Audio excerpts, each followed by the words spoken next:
Yo guys, namaskaram. So back with another video. I just wanted to talk about actions in general, and sometimes I think we cause a lot of self harm to ourselves. Let's say for certain mistakes that we did in the past, and then there comes a pattern that we are unable to forgive ourselves for our mistakes, and then that kind of spirals into a lot of other things. And I think that's one of the core reasons why a lot of people fear taking action, because a specific incident from their life kind of becomes their identity.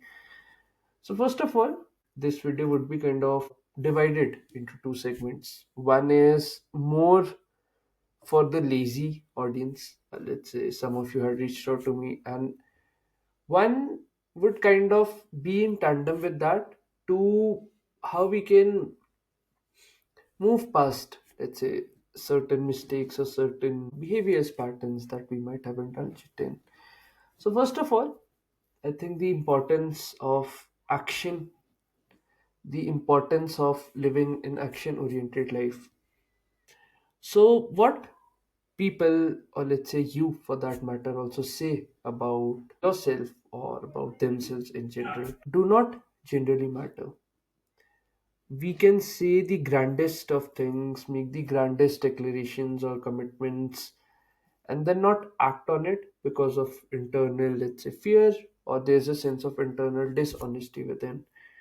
So, to judge, let's say, the character of a person, look what those people kind of do through their practical actions in a day to day life. Because actions on a fundamental level reveal the character, reveal the deepest beliefs that a person may have about themselves. So, I would like to start from this quote from a Russian writer by the name of Fyodor Dostoevsky. And he had written this in The Brothers Karamazov, wherein he quotes that above all, don't lie to yourself. The man who lies to himself and listens to his own lie comes to a point that he cannot distinguish the truth within him or around him, and so he loses all respect for himself and for others. And having no respect, he ceases to love. And I end quote. So this is a very, I think, deep quote. So let's look at it from a step-by-step process. So I think this kind of also ties down to the mistake attitude in general. So let's say when you're young, quite young, in your school, you're picking up any hobby, any field that you are vaguely interested in, you make a little bit of progress in it, very tiny progress. And the first thing that you do is, let's say, show to your loved ones. You could find that love maybe within your teacher, maybe within your parents.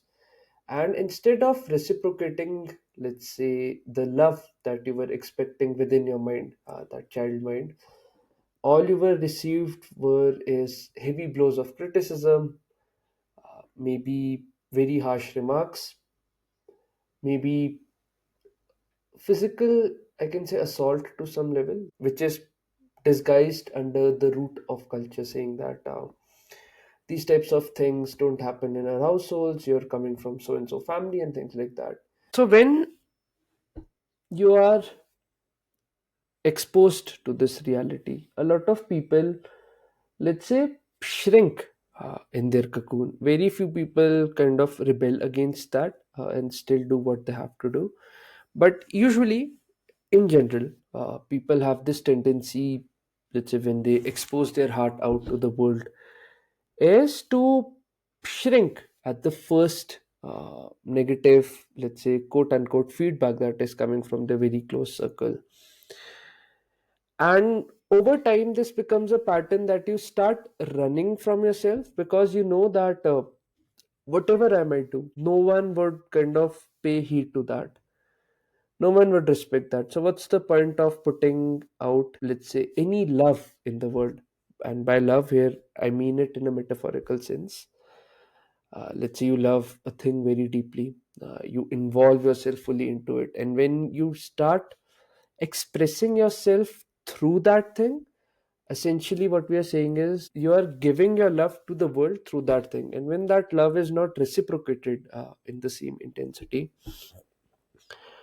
it kind of hurts you. You go back into your sweet comfort zone and you start, let's say, going into a place of restricting yourself from a lot of things, restricting yourself from a lot of experiences. Now, coming more from a cultural context which is more predominant in our country, a lot of people you see are very, let's say, quote unquote old uncles, or let's say even young people by age but are very old in their mindset. They are very irritated and get triggered by small small things. There's no proclivity towards encouraging art, encouraging the subtleties of life. It's all about survival, and kind of we run from that mindset of very basal animal instincts, wherein either we are very fearful or our greed forces us to indulge in activities with other people to bring them down, and all of us kind of do that. So essentially, when we say that this specific country is very corrupt, what we are saying is the conscience of that people lacks integrity.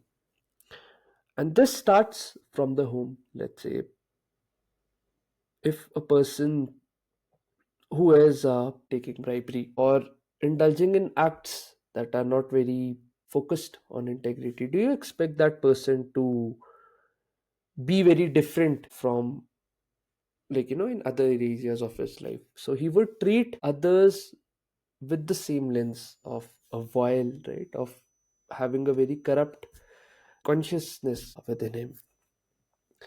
So that's why I think the type of actions that a person does is very important. Now, how we can kind of fix it and start living from that center of love within you. So first of all, whatever things interested you or had a deep place in your heart in your childhood, start reconnecting with them. So people's true intentions or capabilities usually develop when they start engaging in that act, let's say in that action of sorts.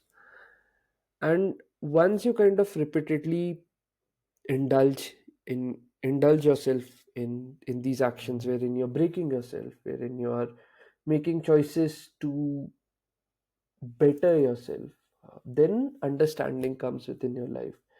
And the more deeper your understanding grows in life, the more clarity you kind of get in your life.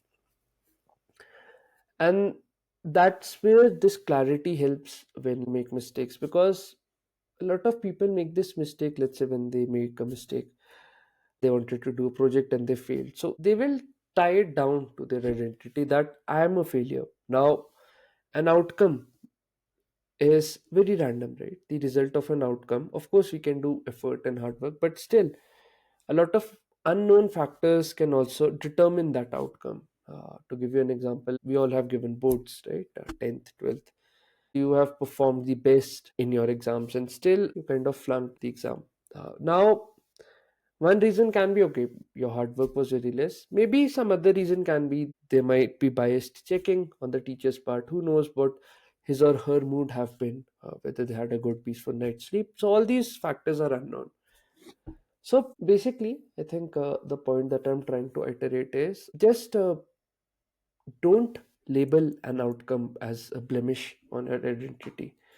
So if you're, let's say, failing in an exam, you just failed in an exam. You're not a failure. Now, sometimes we abuse ourselves in so many ways that I did this thing wrong that we are unable to move on because we make that outcome as a part of our identity. So I think separating your being and separating that outcome is very important. That outcome happened because you thought that was the best thing at that point in time. Whenever you did that in the past, there's no need to kind of carry it in the present right now with you. And I think the self, if I come from a Hindu perspective, let's say, the self that is quote unquote the pure consciousness kind of remains untouched, but we need to learn a way to kind of access that. So I think that's one way to kind of look at it. So I think once we remove this blocker of not wanting us to take action, a lot of things kind of unfold in our lives. We start cutting from people who we know are deceitful, who use, let's say, words to deceive either themselves or others. All our facets of life would look at things from an inner honesty. A lot of people have this habit of presenting themselves in the best possible light. We make promises only to break them, and we claim a lot of good things about us in parties in general. Whereas in reality, we don't even follow, let's say, 0.5 or 1% of them. So I think all of us should aim to develop a life in which our actions kind of speak for us, right? Our words should be very low, but our actions should be very high in its intensity. I think just learning to earn your own self respect is the biggest gift that you can give to your own life. And true growth comes from honestly reflecting your own choices, your own behaviors, habits, and patterns as a person. Let's say if you have this habit of watching porn or you're into excessive drinking, you should be very honest about itself. Don't try to run away from it, because once you start looking at it honestly, the guilt of it, the pain of it will pierce your heart. And it's important that we live with the facts of our life. So how you're living your day-to-day life is a fact. I can have a number of opinions about things, but the actual way which I'm living my life is how my character as a person is. So you might have also seen this. I think this is a tool used by a lot of politicians and manipulators, that a lie is often being repeated again and again. Why is that the case? So that that lie can become truth in the conscience of human mind. Because there's a famous saying that I think a lie repeated 1000 times eventually becomes a truth. And why is that the case? Because people start believing in their hearsay. But if you're living from that space of thinking through your actions, or let's say observing your actions from an honesty perspective, uh, eventually you'll see that you'll start filtering out the bogus of life. You'll start earning your self respect because you are now living up to your own standards. And if you're walking the other path, you see a lot of grumpy old people. Why they are grumpy is because they don't respect themselves.